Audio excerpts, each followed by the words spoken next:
সকাল সকাল ব্রেকফাস্টের জন্য আমরা গিয়েছিলাম কাজী হোটেলে। সেখানকার হচ্ছে কলিজা ভুনাটা আমাদের এত ফেভারিট সেটা খাওয়ার জন্য, যেটা অ্যাভেলেবেল না থাকায় শেষমেশে হচ্ছে গরুর মাংস আর পরোটা দিয়ে হচ্ছে আমাদের সকালের নাস্তাটা করা লাগে।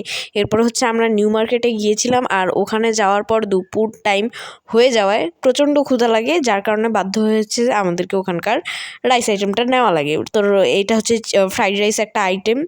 তো এটা না খারাপ না, মানে মোটামুটি এটা, বাট এটা যদি অন্যান্য প্লেটারের সাথে তুলনা করা হয় তাহলে কিন্তু মজা লাগবে না। আর এটার রাইসটা ছিল একদম পোলাওয়ের টেস্টের, কিন্তু সাথে ছিল একটু সবজি, মানে সবজি পোলাও টাইপের হয়ে গেছে। আর কারিটা, চিকেন ফ্রাইটা মোটামুটি খেয়ে খারাপ না, বাট ওই যে কম্পেয়ার করতে গেলে আর ভাল লাগবে না। সো হ্যাঁ, লাঞ্চ ছিল মোটামুটি। ক্ষুধা লাগছে, এখন বাধ্য হয়ে খাইতে হয়েছে, কারণ দুপুরে তো কিছু খাইতে হবে, এত ক্ষুধা লাগছিল। তো যাই হোক, নিউ মার্কেটে খাওয়া দাওয়া করে স্যাটিসফাইড না হয়ে ফাইনালি রাতের ডিনারটা প্রিন্স হোটেলে করার ডিসিশন নিলাম আর কি।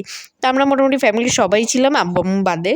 তো আমরা গিয়ে হচ্ছে এখানে থাই স্যুপ অর্ডার করি। আর আমার কাছে না অলওয়েজ থাই স্যুপের সাথে এই কাঁচা মরিচের যে সিরকা দিয়ে করে না এই সসটা, এটা এত ভাল লাগে, এই ঝোলটা, মানে এটা নিয়ে খাইলে না আমার কাছে মনে হয় কি থাই স্যুপের টেস্ট আরও দ্বিগুণ বেড়ে যায়। আর আমার কাছে স্যুপটা বেশ মজা লাগছে।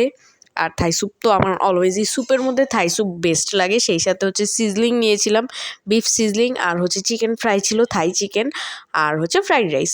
তো এই ডিনারটা হচ্ছে মানে ওই দিনের বেস্ট একটা ডিনার ছিল, সবাই মিলে বেশ মজা করছিলাম আর খায়াও অনেক স্যাটিসফাইড হয়েছিলাম।